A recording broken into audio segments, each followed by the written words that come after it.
Hello ನಮಸ್ಕಾರ. ನಾನು ಕೊಪ್ಪಳದಿಂದ Sharanappa ಚಲಪೂರ್. News 18ಗೆ ಸ್ವಾಗತ. ನ್ಯೂಸ್ 18 ಸಬ್ಸ್ಕ್ರೈಬ್ ಆಗಿ ನ್ಯೂಸ್ 18 ಸಾಮಾಜಿಕ ಜಾಲತಾಣವನ್ನು ಫಾಲೋ ಮಾಡಿ.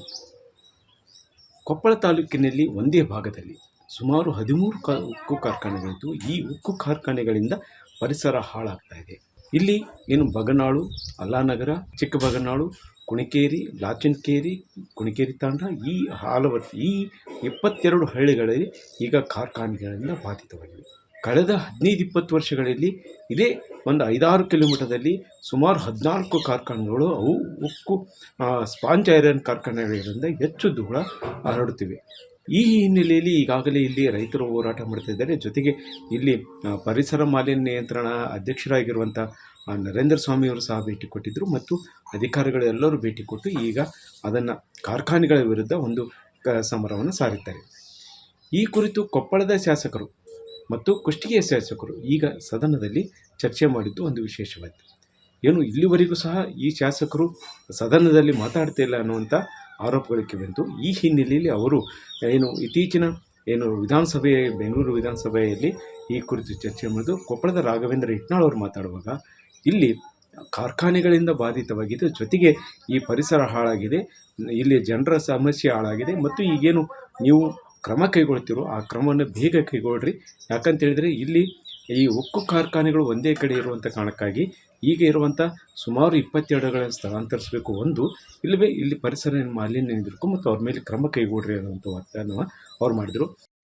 ಸಭಾಧ್ಯಕ್ಷರೇ, ಇವತ್ತು ಕೊಪ್ಪಳ ವಿಧಾನಸಭಾ ಕ್ಷೇತ್ರದಲ್ಲಿ ಸ್ಪಾಂಜ್ ಐರನ್ ಕಾರ್ಖಾನೆಗಳಿಂದ ನೆಲ, ಜಲ ಮತ್ತು ವಾಯು ಮಾಲಿನ್ಯದಿಂದ ಸಾರ್ವಜನಿಕರ ಆರೋಗ್ಯದ ಮೇಲೆ ಉಂಟಾಗಿರುವ ದುಷ್ಪರಿಣಾಮಗಳ ಬಗ್ಗೆ ಇವತ್ತು ನಾನು ತಮ್ಮ ಮೂಲಕ ಸರ್ಕಾರದ ಗಮನವನ್ನು ಸೆಳೆಯಲಿಕ್ಕೆ ಬಯಸ್ತಾ ಇದ್ದೀನಿ. ಮಾನ್ಯ ಸಭಾಧ್ಯಕ್ಷರೇ, ಇವತ್ತು ಹಿರೇಬಗನಾಳ ಸುತ್ತಮುತ್ತ ಇವತ್ತೇನು ಒಂದು ಸುಮಾರು 5 ಕಿಲೋಮೀಟರ್ ಸರೌಂಡಿಂಗ್ನಲ್ಲಿ ಸುಮಾರು 13 ಸ್ಪಾಂಜ್ ಐರನ್ ಫ್ಯಾಕ್ಟರಿಗಳಿದೆ. ಮಾನ್ಯ ಸಭಾಧ್ಯಕ್ಷರೇ, ಇವತ್ತು ಹಿರೇಬಗನಾಳ ಒಳಗೊಂಡಂತೆ 22 ಗ್ರಾಮಗಳಿಗೆ ಇವತ್ತು ಏನು ಕಪ್ಪು ಬೂದಿಯಿಂದ ಇವತ್ತು ಸಂಪೂರ್ಣ 22 ಗ್ರಾಮಗಳು ಬಾಧಿತ ಪ್ರದೇಶಗಳಾಗಿದ್ದವು. ಮಾನ್ಯ ಸಭಾಧ್ಯಕ್ಷರೇ, ಇವತ್ತು ಆರೋಗ್ಯದ ಮೇಲೆ ಇವತ್ತು ಬಹಳ ದುಷ್ಪರಿಣಾಮವನ್ನು ಮೀರಿ ಇವತ್ತು ಸಾರ್ವಜನಿಕರ ಮೇಲೆ ಆರೋಗ್ಯದ ಮೇಲೆ ಇವತ್ತು ಬಹಳಷ್ಟು ಸರ್ವೆ ಜಿಲ್ಲಾಡಳಿತ ಆರೋಗ್ಯ ಇಲಾಖೆ ಒಂದು ಸರ್ವೆ ಪ್ರಕಾರ ಮಾನ್ಯ ಸಭಾಧ್ಯಕ್ಷರೇ, ಬರೀ ಕೇವಲ ಹಿರೇಬಗನಾಳಲ್ಲಿ ಸುಮಾರು 2338 ಜನರು ವಾಸವಾಗಿದ್ರೆ ಒಂದು ಗ್ರಾಮದ ಉದಾಹರಣೆಯನ್ನು ಮಾತ್ರ ಇಲ್ಲಿ ತಮ್ಮ ಮೂಲಕ ಇವತ್ತು ಗಮನ ಸೆಳೆಯಲಿಕ್ಕೆ ಬಯಸ್ತಾ ಇದ್ದೇನೆ. ಅದರಲ್ಲಿ ಇವತ್ತು ಬಿಪಿ ಬ್ಲಡ್ ಪ್ರೆಷರ್ ಇರತಕ್ಕಂತ ಸಂಖ್ಯೆ ಇವತ್ತು 68 ಇದೆ. ಇವತ್ತು ಏನು ಶುಗರ್ ಪೇಷಂಟ್ಗಳು ಸುಮಾರು 44 ಇದೆ ಮತ್ತು ಬ್ರೀತಿಂಗ್ ಪ್ರಾಬ್ಲಮ್ ಉಸಿರಾಟ ತೊಂದರೆಯಿಂದ ಇರತಕ್ಕಂಥವರು 36 ಜನರಿದ್ದಾರೆ ಮತ್ತು ಕ್ಯಾನ್ಸರ್ ಪೇಷಂಟ್ಗಳು 2 ಇದೆ ಮತ್ತು ಏನು ಟಿಬಿ ಪೇಷಂಟ್ಗಳಿದಾವೆ. ಏನಾಗಿದೆ ಮಾನ್ಯ ಸಭಾಧ್ಯಕ್ಷರೇ, ಇವತ್ತು ಸ್ಪಾಂಜ್ ಐರನ್ ಕಡೆಯಿಂದ ಹೆಚ್ಚು ಧೂಳ ಬರೋದ್ರ ಮುಖಾಂತರ ಆ ಗ್ರಾಮ 22 ಗ್ರಾಮಗಳಲ್ಲಿ ಕುಡಿಯ ನೀರು ಕೂಡ ವಿಷಪೂರಿತ ನೀರು ಇವತ್ತು ಪೂರೈಕೆ ಆಗ್ತಾ ಇದೆ. ಇವತ್ತು ಅನೇಕ ಜನರಿಗೆ ಉಸಿರಾಟ ತೊಂದರೆಯಿಂದಾಗಿ ನೊಬ್ಲೈಸರ್ ಅನ್ನ ಅನೇಕರು ಇವತ್ತು ಬಳಸ್ತಾ ಇದ್ದಾರೆ. ಮಕ್ಕಳು ಹುಟ್ಟಿರ್ತಕ್ಕಂಥ ಮಕ್ಕಳಿಗೆ ಇವತ್ತು ಪಾರ್ಶಿ ಅಟ್ಯಾಕ್ ಆಗ್ತಕ್ಕಂಥ ಪರಿಸ್ಥಿತಿ ಆಗ್ತಾ ಇದೆ. ಹಾಗಾಗಿ ಇವತ್ತು ತಮ್ಮ ಮೂಲಕ ಇವತ್ತು ನಮ್ಮ ಭಾಗದ ರೈತರು ಮತ್ತು ಹೋರಾಟ ಸಮಿತಿಯವರು ಕೂಡ ಇವತ್ತು 145ನೇ ದಿನ ಇವತ್ತು ಕೊಪ್ಪಳದಲ್ಲಿ ಹೋರಾಟ ಮಾಡ್ತಾ ಇದ್ದಾರೆ. ಇವತ್ತು ಪರಿಸರ ಹಿತರಕ್ಷಣಾ ವೇದಿಕೆಯವರು ಮತ್ತು ಬಲ್ಡೋಟ ಹಟಾವೋ ಕೊಪ್ಪಳ ಬಚಾವೋ ಅಂತಕ್ಕಂಥ ಹಿನ್ನೆಲೆಯಲ್ಲಿ ಹೋರಾಟದ ಮೂಲಕ ಇವತ್ತು ಕೊಪ್ಪಳ ಜಿಲ್ಲೆ, ಅದರಲ್ಲಿ ವಿಶೇಷವಾಗಿ ಕೊಪ್ಪಳ ವಿಧಾನಸಭಾ ಕ್ಷೇತ್ರ ಏನಾಗಿದೆ ಅಂದ್ರೆ ಮಾನ್ಯ ಸಭಾಧ್ಯಕ್ಷೆ ಕಾರ್ಖಾನೆಗಳಿಂದ ಕೂಡಿದಂತ ಪ್ರದೇಶ ಆಗಿದೆ. ಇವತ್ತು ಕೈಗಾರಿಕಾ ಸಚಿವರಿಲ್ಲ. ಇವತ್ತು ಭಾರಿ ಮತ್ತು ಮಧ್ಯಮ ಕೈಗಾರಿಕಾ ಸಚಿವರು ಕೂಡ ಇದನ್ನು ಗಮನ ಹರಿಸಬೇಕಾಗಿದೆ. ಯಾಕಂದ್ರೆ ಇವತ್ತು ಕೈಗಾರಿಕಾ ನೀತಿಯನ್ನು ಮಾಡಬೇಕಾಗಿದೆ ಮಾನ್ಯ ಸಭಾಧ್ಯಕ್ಷರೇ. ಯಾಕಂದ್ರೆ ಇವತ್ತು ಹೆಚ್ಚು ಹಳ್ಳಿಗಳಲ್ಲಿ ಇರತಕ್ಕಂತ ಪ್ರದೇಶದಲ್ಲಿ ಇವತ್ತು ನಾವು ಹೆಚ್ಚು ಕೈಗಾರಿಕೆಗಳನ್ನು ಕೊಡೋದ್ರಿಂದ ಆಗ್ತಕ್ಕಂತ ದುಷ್ಪರಿಣಾಮಗಳ ಬಗ್ಗೆ ಇವತ್ತು ಸರ್ಕಾರ ಎಚ್ಚರವನ್ನು ವಹಿಸಬೇಕಾಗಿದೆ. ಅದರಿಂದ ಇವತ್ತು ಕುಡಿಯ ನೀರಿರ್ಬೋದು, ಜಾನುವಾರುಗಳಿಗೆ ಕುಡಿಯ ನೀರಿರ್ಬೋದು, ಜನರಿಗೆ ಆರೋಗ್ಯ ಸಮಸ್ಯೆ ಇರ್ಬೋದು, ಇವತ್ತೆಲ್ಲ ಕೂಡ ಇವತ್ತು ಜನರು ನರಳುತ್ತಾ ಇದ್ದಾರೆ. ಇವತ್ತು ನಾವು ಕೂಡ 2-3 ಸಾರಿ ಭೇಟಿ ಕೊಟ್ಟಾಗ ಏನಾಗಬೇಕು ಹೇಳಿ ಅದನ್ನು ಪ್ರಸ್ತಾಪ ಮಾಡ್ತಾ ಇದ್ದೀನಿ ಮಾನ್ಯ ಸಭಾಧ್ಯಕ್ಷ. ಚರ್ಚೆ ಎರಡು ಬರ್ನಿಂಗ್ ಇಶ್ಯೂ ಇದೆ, ಅದಕ್ಕೆ 2 ನಿಮಿಷ ಅಷ್ಟೇ ಮಾನ್ಯ ಸಭಾಧ್ಯಕ್ಷರೇ. ಈಗಾಗಲೇ ಇವತ್ತು ಜಿಲ್ಲಾಧಿಕಾರಿಗಳು ಮತ್ತು ಪರಿಸರ ಮಾಲಿನ್ಯ ಅಧ್ಯಕ್ಷರು ಭೇಟಿ ಕೊಟ್ಟ ಸಂದರ್ಭದಲ್ಲಿ ಹೆಚ್ಚು ಹೊಗೆ ಆಗ್ತಕ್ಕಂಥ ಕಂಪನಿಗಳಿಗೆ ವಿಸಿಟ್ ಕೂಡ ಮಾಡಿದಾಗ ತ್ವರಿತಗತಿಯಲ್ಲಿ ಕ್ರಮ ವಹಿಸ್ತೇವೆ ಅಂತಕ್ಕಂಥ ಮಾತನ್ನ ಹೇಳಿದ್ದಾರೆ. ಇವತ್ತು ಕೈಗಾರಿಕಾ ಸಚಿವರಿರ್ಬೋದು, ಮಾನ್ಯ ಇವತ್ತು ಅರಣ್ಯ ಮತ್ತು ಜೀವಶಾಸ್ತ್ರ ಮತ್ತು ಪರಿಸರ ಸಚಿವರಿರ್ಬೋದು, ಸರ್ಕಾರ ಇದನ್ನ ತ್ವರಿತಗತಿಯಲ್ಲಿ ತೆಗೆದುಕೊಂಡು, ಯಾಕಂದ್ರೆ ಈ ಒಂದು ಕಡೆ ಹಳ್ಳಿಗಳ ಶಿಫ್ಟ್ ಮಾಡಬೇಕು, ಇಲ್ಲಾಂದ್ರೆ ಕಾರ್ಖಾನೆಗಳೇ ಶಿಫ್ಟ್ ಮಾಡಬೇಕು, ಆ ಪರಿಸ್ಥಿತಿ ನಮ್ಮಲ್ಲಿ ಆಗಿದೆ ಮಾನ್ಯ ಸಭಾಧ್ಯಕ್ಷರೇ. ಹಾಗಾಗಿ ಇವತ್ತು ತಾವೆಲ್ಲರೂ ಕೂಡ ಇವತ್ತು ಎಚ್ಚರ ವಹಿಸಿ ನಮ್ಗೆ ಏನಾದರೂ ಒಂದು ಪರಿಹಾರ ಕಂಡುಕೊಳ್ತಕ್ಕಂಥ ರೀತಿಯಲ್ಲಿ ಇವತ್ತು ಮಾಡಬೇಕಾಗಿದೆ ಮಾನ್ಯ ಸಭಾಧ್ಯಕ್ಷರು. ಈಗಾಗಲೇ ಇವತ್ತು ಬಲ್ಡೋಟ ಫ್ಯಾಕ್ಟರಿಗಳು ಕೂಡ ಅವರು 54,000 ಕೋಟಿ ರೂಪಾಯಿ ವೆಚ್ಚದಲ್ಲಿ ಇವತ್ತು ಕಂಪನಿ ಆಗ್ತಿವೆ ಅಂತೇಳಿ ನಗರ ಪ್ರದೇಶದಲ್ಲಿ ಸುಮಾರು 1,25,000 ಜನಸಂಖ್ಯೆ ಇರತಕ್ಕಂಥ ಕೊಪ್ಪಳ ನಗರದ ಹತ್ರ ಇವತ್ತು ಕಾರ್ಖಾನೆ ಆಗ್ತಿವೆ ಅಂತಕ್ಕಂಥ ಮಾತನ್ನೇನು ಹೇಳ್ತಾ ಇದ್ದಾರೆ. ಇವತ್ತು ಅದಕ್ಕೆ ವಿರೋಧ ಹೆಚ್ಚು ವ್ಯಕ್ತವಾಗ್ತಾ ಇದೆ. ಅದಕ್ಕೆ ಸೂಕ್ತ ಕ್ರಮವನ್ನು ಸರ್ಕಾರ ತೆಗೆದುಕೊಳ್ಬೇಕು, ನಿಲುವನ್ನ ಇವತ್ತು ತೆಗೆದುಕೊಳ್ಬೇಕಂತೇಳಿ ತಮ್ಮ ಮೂಲಕ ಸರ್ಕಾರವನ್ನ ಇವತ್ತು ಕಣ್ತರಲಿಕ್ಕೆ ಬಯಸ್ತಾ ಇದ್ದೇನೆ ಮಾನ್ಯ ಸಭಾಧ್ಯಕ್ಷ. ಮತ್ತು ಅದಕ್ಕೆ ಧ್ವನಿಗೂಡಿಸಿದ ಕುಷ್ಟಗಿ ಶಾಸಕರಾಗಿರುವಂಥ ದೊಡ್ಡನಗೌಡ ಪಾಟೀಲ್ ಸಹ ಇಲ್ಲಿ ನಾವಾಗಲೇ ನಮ್ಮ BJP ಪಕ್ಷದಿಂದಲೂ ಒಂದು ವಿಸಿಟನ್ನು ಮಾಡಿದ್ದೇವೆ ಮತ್ತು ಪರಿಶೀಲನೆ ಮಾಡಿದಾಗ ಇದು ನರಕ ಸದೃಶವಾಗಿದೆ ಮತ್ತು ಕಾರ್ಖಾನೆಗಳಿಂದ ಹೋಗ್ತಾ ಇರುವಂಥ ತ್ಯಾಜ್ಯ ತುಂಗಭದ್ರಾ ಜಲಾಶಯನ ಸೇರಿಕೊಂಡು ಅದು ಮಲಿನವಾಗ್ತಾ ಇದೆ. ಈ ಕಾರಣಕ್ಕಾಗಿ ಇಲ್ಲಿ ಕಾರ್ಖಾನೆಗಳ ಮೇಲೆ ನೀವೇನು ಕ್ರಮ ಕೈಗೊಳ್ತಾರೋ ಬೇಗ ಕೈಗೊಳ್ಳ್ರಿ ಅನ್ನುವಂಥ ಒತ್ತಾಯವನ್ನು ಮಾಡಿದರು. ನಮ್ಮ ಜಿಲ್ಲೆಯಲ್ಲಿ ಈಗಾಗಲೇ ರಾಘವೇಂದ್ರ ಅವರು ಹೇಳಿದಾಗೆ 13 ಸ್ಪಾಂಜ್ ಐರನ್ ಫ್ಯಾಕ್ಟರಿಗಳು, ಅದರ ಜೊತೆಗೆ ಸುಮಾರು 200 ಫ್ಯಾಕ್ಟರಿಗಳು ಸುತ್ತಮುತ್ತ ಇರತಕ್ಕಂಥದ್ದು. ಬಹುಶಃ ಅಲ್ಲಿಯ ಜನರ ಪರಿಸ್ಥಿತಿ ಬಹಳ ನರಕವಾಗಿರ್ತಕ್ಕಂಥದ್ದು. ನಾವು ಏನಾದ್ರು ನಮ್ಮ ಮಕ್ಕಳು ಏನಾದ್ರು ಮುಟ್ಟಿದ್ರೆ ಕೈ ತೊಳ್ಕೊಂಡು ಹೊರಗೆ ಕಳ್ಕೊಂತೀವಿ. ಆದರೆ ಆ ಹುಡುಗರು ಎದ್ದ ತಕ್ಷಣ ಅದೇ ಒಂದು ಬೂದಿಯಲ್ಲೇ ಆಡಬೇಕು, ಅದನ್ನೇ ಬಾಯಿಗೆ ಇಟ್ಕೊಳ್ಬೇಕು. ಎಲ್ಲರೂ ಕೂಡ ರೋಗಗ್ರಸ್ತ. ನಮ್ಗೆ ತೋರಿಸಿದ ಹೋಗಿರ್ತಕ್ಕ ಸಂದರ್ಭದಲ್ಲಿ ಮೆಳಗೆ ಮೇಲಿಂದ ನೀರು ಹಾಕಿದ್ರೆ ಕರ್ರಿಗೆ ಇಲಾಡದಂತ ನೀರು ಬೀಳ್ತಕ್ಕಂಥದ್ದು.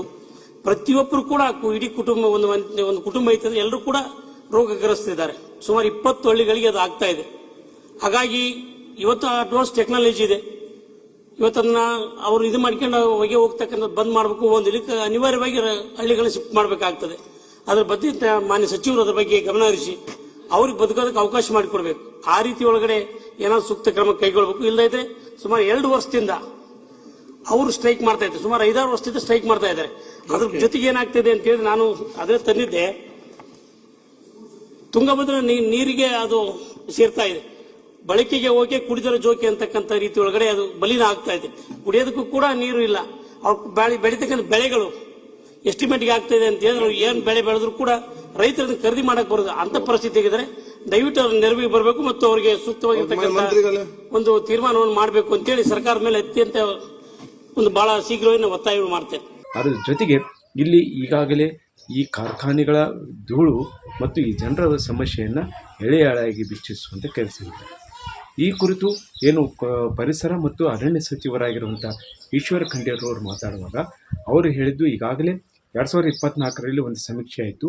ಆ ಸಮೀಕ್ಷೆ ಮೇಲೆ ಅವರು ಕ್ರಮ ಕೈಗೊಳ್ಳೋಕ್ಕೆ ಹೇಳಿದ್ವಿ, ಆದರೆ ಆಗಿಲ್ಲ. ಜೊತೆಗೆ ಈಗ ದೂರುಗಳು ಬರ್ತವೆ. ದೂರಿನ ಆಧಾರದಲ್ಲಿ ರಾಜ್ಯ ಪರಿಸರ ನಿಯಂತ್ರಣ ಮಂಡಳಿಯ ಅಧ್ಯಕ್ಷರು ಭೇಟಿ ಕೊಟ್ಟಿದ್ದಾರೆ ಮತ್ತು ತಜ್ಞರು ಸಹ ವರದಿ ನೀಡಿದ್ದಾರೆ. ಈ ವರದಿ ಆಧಾರದ ಮೇಲೆ ಕ್ರಮ ಕೈಗೊಳ್ತೀವಿ. ಆದರೆ ಯಾವುದೇ ಕಾರಣಕ್ಕೂ ಇಲ್ಲಿ ಏನು ಕ್ರಮ ಇರ್ತಾರೋ ಅವರು ಒಂದು ಕಾರ್ಖಾನೆಗಳಿಂದ ಆಗ್ತಾ ಇರುವ ಧೂಳನ್ನು ನಿಯಂತ್ರಿಸಬೇಕು, ಒಂದು ಇಲ್ಲವೇ ಅದನ್ನು ಕಾರ್ಖಾನೆಗಳ ಮೇಲೆ ಹೆಚ್ಚಿಸುವಂಥ ಆದೇಶವನ್ನು ಮಾಡುವ ಸಾಧ್ಯತೆ ಇದೆ ಅನ್ನುವಂಥ ಮಾತುಗಳು ಹೇಳ್ತೀವಿ. ಹಿರೇಬಗನಾಳ್, ಚಿಕ್ಕಬಗನಾಳ್, ಕಾಸನಕಂಡಿ, ಅಲ್ಲಾನಗರ್, ಹಾಲ್ವರ್ತಿ, ಕುಣಿಕೇರಿ ತಾಂಡ, ಲಾಚನಕೇರಿ, ಕರ್ಕಿಹಳ್ಳಿ, ಮುಂಡರಗಿ ವ್ಯಾಪ್ತಿಯಲ್ಲಿ ಈ 14 ಕಾರ್ಖಾನೆಗಳ ಕಾರ್ಯಾಚರಣೆಯಿಂದ ಹೊರಸೂಸುವ ಧೂಳು ಮತ್ತು ಹೊಗೆಯಿಂದ ಸದರಿ ಪ್ರದೇಶ ಸುತ್ತಲಿನ ಹಳ್ಳಿಗಳ ಜನರಿಗೆ ಆರೋಗ್ಯ ಸಮಸ್ಯೆ, ಕಾಯಿಲೆ ಉಂಟಾಗುತ್ತಿರುವುದಾಗಿ, ಕೃಷಿ ಬೆಳೆಗಳಿಗೆ ಹಾನಿ ಹಾಗೂ ಜಾನುವಾರುಗಳ ಮತ್ತು ಪರಿಸರದ ಮೇಲೆ ಗಂಭೀರ ಪರಿಣಾಮಗಳಾಗುತ್ತಿರುವ ಬಗ್ಗೆ ರಾಜ್ಯ ಮಾಲಿನ್ಯ ನಿಯಂತ್ರಣ ಮಂಡಳಿಗೆ ದೂರುಗಳು ದಾಖಲಾಗಿದೆ. ಈ ದೂರುಗಳು ದಾಖಲಾದ ನಂತರ ಇವತ್ತು ಕೇಂದ್ರ ಪರಿಸರ ಅರಣ್ಯ ಮತ್ತು ಹವಾಮಾನ ಬದಲಾವಣೆ ಮಂತ್ರಾಲಯ ಬೆಂಗಳೂರು ಇವರು ಕೊಪ್ಪಳ ಜಿಲ್ಲೆಯ ಕೈಗಾರಿಕಾ ಮಾಲಿನ್ಯ ತೀವ್ರತೆಯ ಪ್ರಭಾವವನ್ನು ಅಧ್ಯಯನ ಮಾಡುವ ಹಿನ್ನೆಲೆಯಲ್ಲಿ ವಿವಿಧ ಇಲಾಖೆಯ ತಾಂತ್ರಿಕ ಅಧಿಕಾರಿಗಳ ತಂಡವನ್ನು ರಚಿಸಿ ವರದಿ ನೀಡುವಂತೆ ಹಿಂದೆ ನಿರ್ದೇಶನ ನೀಡಿತ್ತು. 11-12-2024ರಿಂದ 13-12-2024 ಅಂದರೆ 2-3 ದಿವಸ ಕೊಪ್ಪಳ ತಾಲೂಕಿನ ವ್ಯಾಪ್ತಿಯ ವಿವಿಧ ಬೃಹತ್ ಕೈಗಾರಿಕೆಗಳನ್ನು ಪರೀಕ್ಷೆ ನಡೆಸಿ ಅದು ವರದಿನೂ ನೀಡಿದೆ. ವರದಿ ನೀಡಿದ ಮೇಲೆ ಆ ವರದಿ ಆಧಾರದ ಮೇಲೆ ಏನು ಶಾರ್ಟ್ ಟರ್ಮ್ ಮೇಜರ್ಸ್ ಏನ್ ತಗೋಬೇಕು, ಲಾಂಗ್ ಟರ್ಮ್ ಮೇಜರ್ಸ್ ಏನ್ ತಗೋಬೇಕು ಅವೆಲ್ಲವನ್ನು ಇವತ್ತು ಅನುಪಾಲನೆ ಮಾಡುವಂತಹ ಒಂದು ರೀತಿಯಲ್ಲಿ ಇವತ್ತು ಅವು ನಡ್ಕೊಂಡು ಬಂದಿದ್ದಾವೆ. ಅದಾದ್ಮೇಲೆ ಮತ್ತೆ ಈಗ ಏನು ದೂರುಗಳು ಬರ್ತಾ ಇದೆ ಆ ದೂರುಗಳೆಲ್ಲವನ್ನೂ ಸರ್ಕಾರ ಅತ್ಯಂತ ಗಂಭೀರತೆಯಿಂದ ಪರಿಗಣನೆ ಮಾಡಿ ಕರ್ನಾಟಕ ರಾಜ್ಯ ಮಾಲಿನ್ಯ ನಿಯಂತ್ರಣ ಮಂಡಳಿಯ ಅಧ್ಯಕ್ಷರು, ಶಾಸಕರು, ಕೊಪ್ಪಳ ವಿಧಾನಸಭಾ ಕ್ಷೇತ್ರ ಸದಸ್ಯ ಕಾರ್ಯದರ್ಶಿ, ಕರ್ನಾಟಕ ರಾಜ್ಯ ಮಾಲಿನ್ಯ ನಿಯಂತ್ರಣ ಮಂಡಳಿ ಇವರೆಲ್ಲರನ್ನೂ ಒಳಗೊಂಡಂತೆ ಮಂಡಳಿ ಹಿರಿಯ ಅಧಿಕಾರಿಗಳ ತಂಡ ದಿನಾಂಕ 13/3 ಮೊನ್ನೆ ಈ ತಿಂಗಳ 13ನೇ ತಾರೀಕಿಗೆ ಹಿರೇಬಗ್ನಾಳ್ ಗ್ರಾಮದ ಸಾರ್ವಜನಿಕ ದೂರಿಗೆ ಸಂಬಂಧಿಸಿದ ಅಹವಾಲುಗಳನ್ನು ಆಲಿಸಿ ಸ್ಪಾಂಜ್ ಐರನ್ ಘಟಕಗಳನ್ನು ಪರಿವೀಕ್ಷಣೆ ಅವರಿಗಾಗಲೇ ಮಾಡಿದ್ದಾರೆ.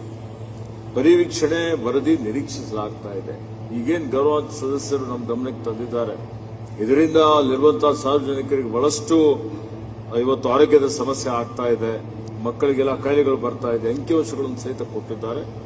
ಇವೆಲ್ಲ ವಿಷಯಗಳೇ ಅತ್ಯಂತ ಗಂಭೀರವಾದಂಥದ್ದು ಆಗಿದೆ.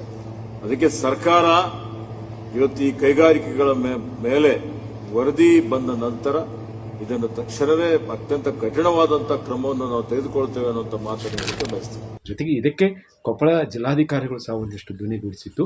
ಈಗಾಗಲೇ 5 ಕಾರ್ಖಾನೆಗಳ ವಿರುದ್ಧ ಒಂದು ಪೊಲ್ಯೂಷನ್ ವಿರುದ್ಧ ಒಂದು ಕ್ರಮ ಇದೆ. ಜೊತೆಗೆ ಈ ಕುರಿತು ಈಗಾಗಲೇ ವರದಿಗಳು ಬಂದಿವೆ. ಈಗ 3 ಕಾರ್ಖಾನೆಗಳು ಮುಚ್ಚಿಸುವ ಇದಕ್ಕಿದೆ. ಇನ್ನಷ್ಟು ಕಾನೂನಾತ್ಮಕವಾಗಿ ಕ್ರಮ ಕೈಗೊಂಡು ಏನೆಲ್ಲ ಕ್ರಮ ಕೈಗೊಳ್ಳಬೇಕು, ಈ ಪರಿಸರ ನಿಯಂತ್ರಣಕ್ಕೆ, ಪರಿಸರ ಮಾಲಿನ್ಯತೆ ನಿಯಂತ್ರಣಕ್ಕೆ ಏನೆಲ್ಲ ಕ್ರಮ ಕೈಗೊಳ್ಳಬೇಕು ಅವನ್ನೆಲ್ಲ ಮಾಡ್ತೀವಿ ಅನ್ನೋದು ಮಾತು ಹೇಳ್ತಾರೆ. NPD ಇಶ್ಯೂ ಆಗಿತ್ತು. NPD ಇಶ್ಯೂ ಆದಮೇಲೆ ಅವರು ಎಕ್ಸ್ಪ್ಲನೇಷನ್ ಕೊಟ್ಟಿದ್ದರು. ಅದರ ನಂತರದಲ್ಲಿ ಇನ್ಸ್ಪೆಕ್ಷನ್ ಕೂಡ ಆಗಿದೆ, ವರದಿ ಸಲ್ಲಿಕೆ ಆಗಿದೆ. ಈಗ ಮಂಡಳಿ ಹಂತದಲ್ಲಿ ಇದೆ. ಅವರು ಫೈನಲ್ ಒಂದು ಹಿಯರಿಂಗ್ ಮಾಡಿ ಆರ್ಡರ್ ಮಾಡೋ ಸಾಧ್ಯತೆ ಇರುತ್ತದೆ. ಅದರ ನಿಯಮಗಳನ್ವಯ ಅವರು ಕ್ರಮ ತೆಗೆದುಕೊಳ್ತಾರೆ. ಈಗಾಗಲೇ ಮಾನ್ಯ ಸಚಿವರು ಕೂಡ ಸದನದಲ್ಲೇ ಇದರ ಬಗ್ಗೆ ಉತ್ತರವನ್ನು ಕೊಟ್ಟಿದ್ದಾರೆ. ಅವರು ಸುಪ್ರೀಂ ಕೋರ್ಟಲ್ಲಿ ಅವ್ರ ಪರವಾಗಿ ಲ್ಯಾಂಡ್ ಎಕ್ವಿಷನ್ ಬಗ್ಗೆ ಆದೇಶ ಆಗಿದೆ, ಇನ್ಕ್ಲೂಡಿಂಗ್ ಕೆರೆ, ಅದರ ಬಗ್ಗೆ ಕೂಡ ಅವ್ರ ಪರವಾಗಿ ಆದೇಶ ಆಗಿದೆ.